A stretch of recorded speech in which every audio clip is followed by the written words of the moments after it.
Yevgeny Prigozhin, pemimpin tentara bayaran Rusia, Wagner, yang tewas dalam kecelakaan pesawat di Rusia pada Rabu 23 Agustus 2023. Prigozhin dan Wagner sempat menjadi sorotan dunia kala berbalik arah menyerang Rusia di tengah-tengah serangan balik yang dilakukan oleh Ukraina. Sosok Prigozhin selalu tampak garang di balik pakaian militer yang selalu dipakainya. Tapi tak banyak orang yang tahu, jauh sebelum memimpin grup Wagner, Prigozhin sempat merasakan lika-liku kehidupan. Prigozhin pernah menjadi penjual hotdog dan dia pernah dijebloskan ke dalam penjara buntut dari kasus kejahatan yang pernah Prigozhin lakukan. Lantas, seperti apa sosok Prigozhin?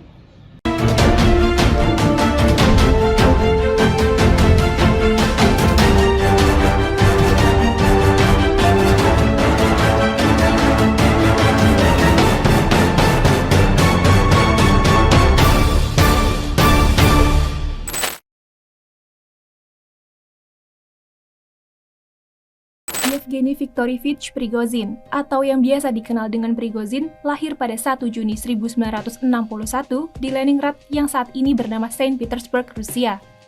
Prigozhin merupakan anak tunggal dari seorang insinyur pertambangan bernama Viktor Yevgenyevich Prigozhin dengan seorang perawat bernama Violeta Kirovna Prigozhina.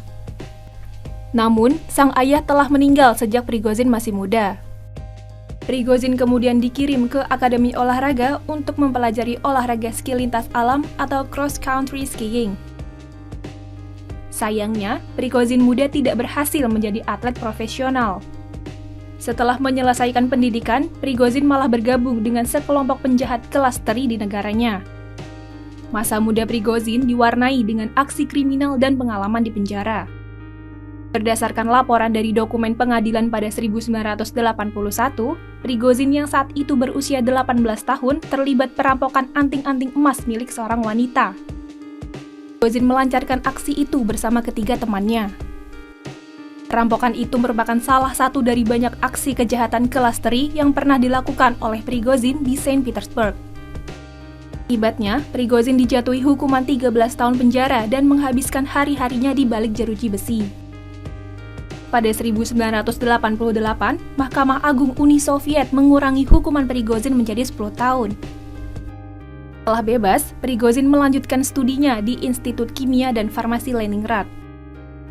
Sayangnya, Prigozhin gagal dalam menyelesaikan masa studi tersebut.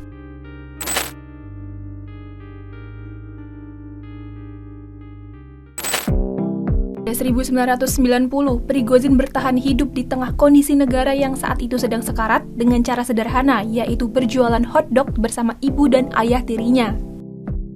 Tidak lama dari usaha hotdog, Prigozhin menjalani bisnis toko kelontong di Saint Petersburg.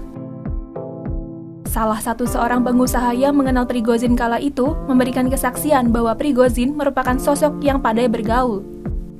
Hingga pada 1995, Prigozhin memutuskan untuk mengajak mitra bisnisnya, Tony Gear, untuk membuka sebuah restoran. Tony Gear merupakan seorang administrator hotel yang sebelumnya bekerja di The Savoy, hotel mewah di Inggris. Seiring berjalannya waktu, banyak pelanggan yang terpikat dengan hidangan restoran Prigozhin. Restoran itu pun menjadi tempat makan paling mewah di kota tersebut. Banyak bintang pop dan pengusaha yang menjadi pelanggan di restoran Prigozhin. Terlebih lagi, Vladimir Putin yang kala itu masih menjabat sebagai wakil wali kota Saint Petersburg sering berkunjung bersama dengan wali kota Anatoly Sobchak. Disitulah Prigozhin kenal dengan Putin.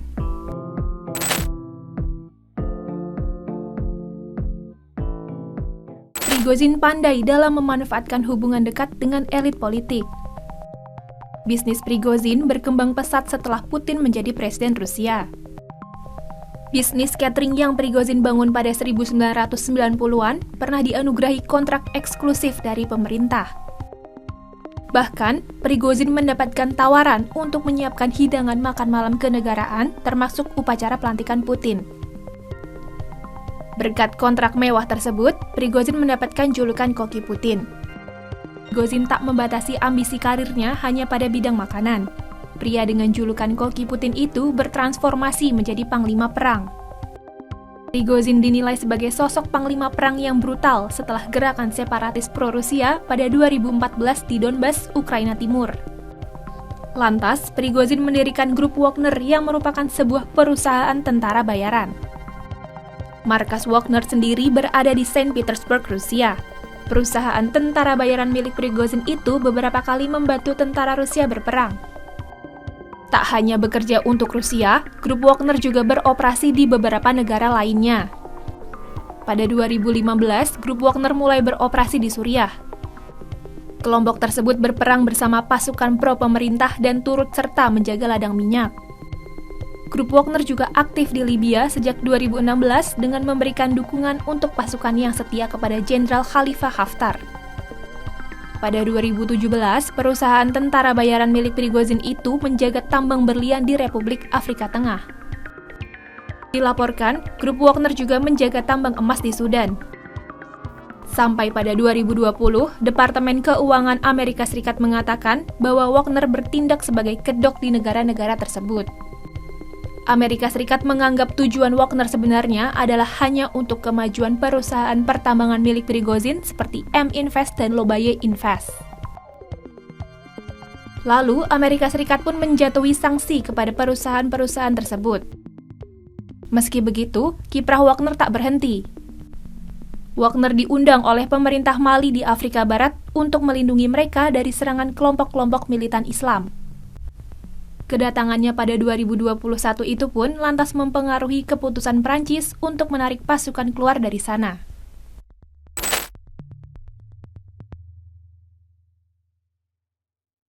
Pada Juni 2023, Prigozhin dan grup Wagner membelot dari pemerintah Rusia. Padahal, Prigozhin dan grup Wagner dinilai menjadi bagian kubu pro-Rusia sejak 2014 dan sering membantu Rusia dalam melawan Ukraina. Saat itu, Prigozhin mengeklaim bahwa pemberontakan dilakukan karena tentara Rusia menyerang kamp Wagner dan membunuh anak buahnya. Sampai pada 23 Juni 2023, Prigozhin merilis sebuah video yang menyerukan pemberontakan melawan pemimpin militer Rusia. Mengetahui video tersebut, Badan Keamanan FSB Rusia bergerak membuka kasus pidana terhadap Prigozhin. Hingga akhirnya, Presiden Rusia Vladimir Putin menuduh Prigozhin melakukan pengkhianatan dan menikam Rusia dari belakang. Aksi pemberontakan antara grup Wagner dan tentara Rusia berlangsung dengan tumpah darah. Prigozhin pun memerintahkan pasukannya untuk mundur dan kembali ke markas. Kelompok Prigozhin juga mengosongkan markas militer yang berhasil direbut di Rostov-on-Don, Rusia. Pemerintah Rusia pun tidak menuntutnya, sementara pasukan Wagner yang tidak terlibat dalam aksi itu ditawari kontrak militer oleh pemerintah Rusia. Prigozhin dilaporkan tewas dalam kecelakaan pesawat di utara ibu kota Rusia pada Rabu 23 Agustus 2023. Tentu kabar tersebut mengejutkan berbagai pihak dan menimbulkan banyak spekulasi. Pada Minggu 27 Agustus 2023, Komite Investigasi Rusia mengonfirmasi bahwa pemimpin Wagner, Prigozhin, benar dinyatakan tewas. Juru bicara Komite Investigasi Rusia, Svetlana Petrienko, menyatakan hasil uji forensik dari 10 jenazah yang ditemukan di TKP sesuai dengan daftar manifest penerbangan pesawat yang jatuh itu. Namun, tim investigasi tidak menjelaskan lebih lanjut apa penyebab dari kecelakaan pesawat yang menewaskan Prigozhin. Sampai saat ini, juga belum dipastikan bagaimana langkah Wagner ke depan sepeninggalan Prigozhin.